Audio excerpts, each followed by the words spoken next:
नमस्कार विद्यार्थी मित्रांनो, एकाग्र अकॅडमी संलग्नित यशस्वी अकॅडमीमध्ये आपलं सहर्ष स्वागत आहे. मागच्या लेक्चरमध्ये आपण पार्ट 1 बघितल्यात पंचायत राजचा. आता आजच्या लेक्चरमध्ये आपण काय बघूया? पंचायत राजचा सेकंड भाग बघूया, पार्ट 2 बघूया. तर आजच्या सेशनमध्ये काय बघूया आपण? 73वी घटना दुरुस्ती. 73व्या घटना दुरुस्तीचा प्रवास. तर 73वी घटना दुरुस्ती कधी झाली? त्या घटनेची पार्श्वभूमी काय होती? त्याच्या काय शिफारशी होत्या? काय काय त्याच्यामध्ये घटनामध्ये ऍड करण्यात आलं? काय काय दुरुस्ती करण्यात आली? आणि काय काय काढून टाकण्यात आलं? तर सुरुवातीला जुलै 1989 मध्ये लोकसभेत संविधानिक पंचायत राज संस्थांसाठी कितवे विधेयक मांडण्यात आलं? तर 64वे विधेयक. कुठे मांडण्यात आलं? राज्यसभेत मंजूर होऊ शकले नाही. मग हे कार्यकाळ कोणाचा होता? 1989 मध्ये त्यावेळेसचे पंतप्रधान कोण होते? राजीव गांधी यांच्या काळामध्ये. राजीव गांधी म्हणजे इंदिरा गांधीची हत्या झाली 1984 मध्ये. नंतर त्याच्यानंतर उत्तराधिकारी म्हणून काँग्रेसमध्ये राजीव गांधी यांना पंतप्रधानपदी बसवण्यात आलं. मग त्यांच्याच काळामध्ये काय झालं? 64वे विधेयक आलं. मग 64वे विधेयक कितवी घटना दुरुस्ती? 73व्या घटना दुरुस्तीनुसार. पण ते राज्यसभेमध्ये मंजूर होऊ शकलं नाही. अखेर काय झालं? 64वी घटना दुरुस्ती विधेयक 1992 मध्ये पुन्हा रिपीट मांडण्यात आलं. मग 24 एप्रिल 1993 रोजी हे काय झालं? अंमलात आली. म्हणजे 73वी घटना दुरुस्ती अंमलात कधी आली? तर 24 एप्रिल 1993 रोजी. मग तेव्हाचे पंतप्रधान कोण होते? तर 1992 मध्ये पंतप्रधान कोण होते? तर पी.व्ही. नरसिंहराव.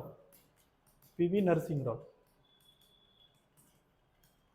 ह्यांच्या काळामध्ये काय झालं की 73व्या घटना दुरुस्ती अंमलात आली. तर 24 April 1992.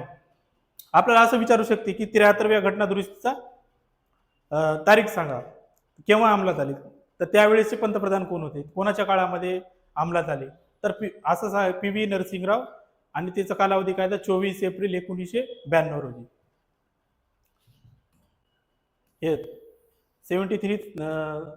73 third amendment of act of Indian constitution. त्यालाच मराठी काय म्हणतात? 73वी घटना दुरुस्ती.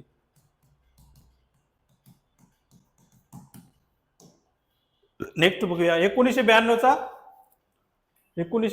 73वा संविधानिक सुधारणा कायदा.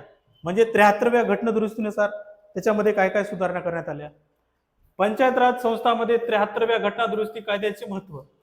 संविधानाचा नवीन भाग 9वा. म्हणजे 73वी घटना दुरुस्ती कोणत्या भागात? 9व्या भागामध्ये. तर भाग किती मध्ये आहे? तर 9वा भाग. आणि 11वी अनुसूची.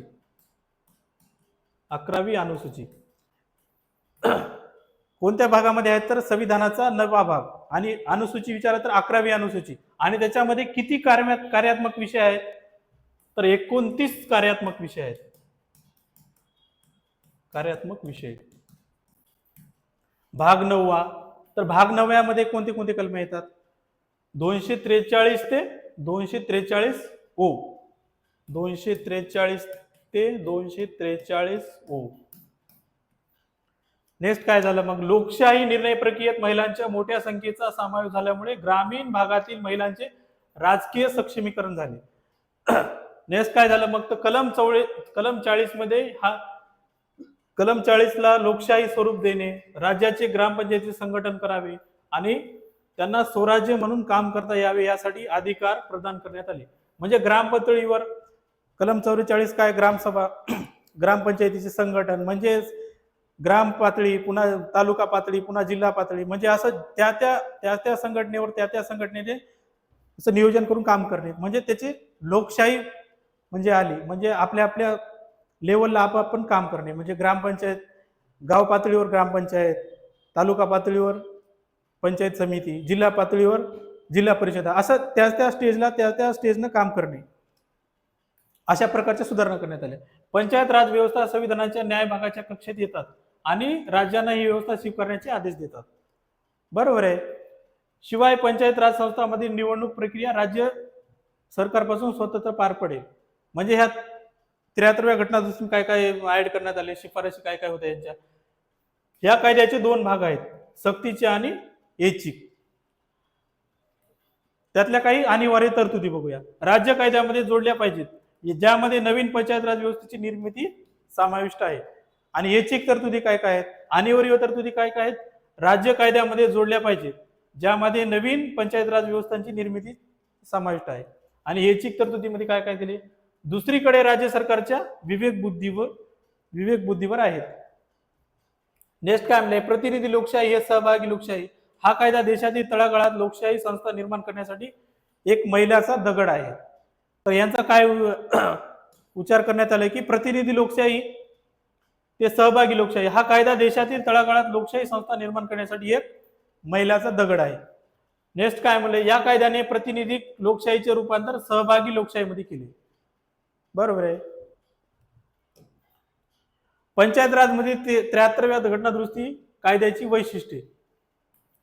तर पंचायत राजची स्थापनेच्या नंतर त्याचे कलम आले 243 ते 243 हो, आणि 243 अ मध्ये काय आहे तर मग ग्रामसभा. 243 ए मध्ये काय आहे तर ग्रामसभा. पंचायतीच्या क्षेत्रातील सर्व नोंदणीकृत मतदारांचा समावेश असलेली ग्रामसभा.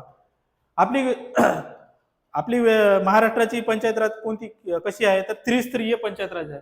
मग त्रिस्तरीय व्यवस्था गाव, मध्यवर्ती आणि जिल्हा पातळीवर. म्हणजे जिल्हा पातळीवर काय येते तर जिल्हा परिषद काम करते, जिल्हा परिषद. आणि तालुका पातळीवर काय कोण काम करते तर जिल्हा पंचायत समिती. तालुका पातळीवर कोण काम करते तर पंचायत समिती.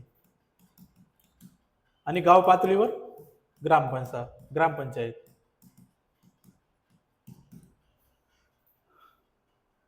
गाव, मध्यवर्ती आणि जिल्हा पातळीवर 20 लाखापेक्षा कमी लोकसंख्या असलेली राज्य मध्यवर्ती पातळी बनू शकत नाहीत. सदस्य आणि अध्यक्षांची निवडणूक 243 के मध्ये काय दिले, सदस्य आणि अध्यक्षांची निवडणूक.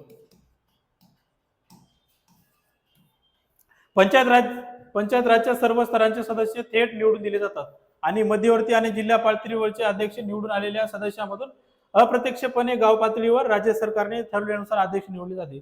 म्हणजे पंचायत समिती असो, जिल्हा परिषद असो किंवा ग्रामपंचायत असो, ह्याची जेव्हा निवडणूक होते, निवडणूक झाल्यानंतर दुसरी प्रक्रिया काय होते की त्यांच्याच सदस्यामधून त्यांच्याच बहुमताने काय केले जाते की अध्यक्षांची निवड केली जाते. आजच्या शिक्षण इथेच थांबूया मित्रांनो. धन्यवाद. आणि अशाच प्रकारचे लेक्चर पाहण्यासाठी आपल्या चॅनलला लाईक, शेअर आणि सबस्क्राईब करा. ओके.